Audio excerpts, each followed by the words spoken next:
की पुकार। रात का सन्नाटा गहरा चुका था। नीम का पेड़ सरसराहट कर रहा था, जैसे कोई छुपा हुआ राज कहने को बेचैन हो। गांव के बाहर एक पुराना मकान था जिसे लोग भूतिया हवेली कहते थे। वह जाने की हिम्मत किसी में नहीं थी, लेकिन मंजिल एक बहादुर और जिज्ञासु लड़के हमेशा इस हवेली के रहस्यों का जानने के लिए उत्सुक रहती थी। एक रात अंजलि ने अपने दोस्त को बताया कि यहाँ उस हवेली में जाकर सच्चाई का पता लगाना चाहिए। दोस्त ने मना किया, पर उसका इरादा पक्का था। अगली रात उसने हाथ में एक मोमबत्ती और दिल में ढेर सारा साहस लेकर हवेली का दरवाज़ा खटखटाया। दरवाज़ा अपने आप खुल गया।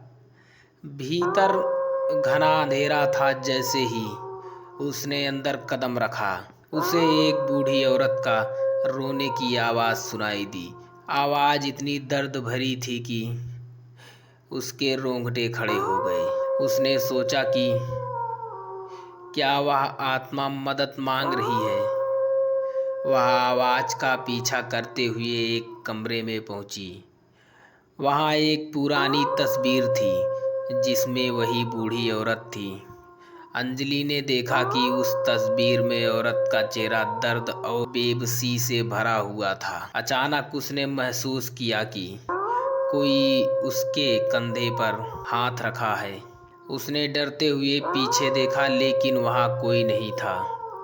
उस पर स्पर्श ने उसे किसी गहरे दुख का एहसास करा दिया। उसे एहसास हुआ कि उस आत्मा की कोई अधूरी ख्वाहिश है। उसने ठान लिया कि वह उस आत्मा की मदद करेगी। धीरे धीरे उसे पता चला कि वह बूढ़ी औरत अपनी बेटी की मौत के बाद उस दुनिया में रुख नहीं हो सकी। उसकी आत्मा अब तक अपनी बेटी की पुकार सुन रही थी। अंजलि ने गांव के सभी बुजुर्गों के उस औरत की कहानी पूछी। लोगों ने बताया कि उसकी बेटी की मौत दुर्घटना से हुई थी और उस बूढ़ी औरत ने अपनी आखिरी सांस उस हवेली में अपनी बेटी को याद करते हुए ली थी।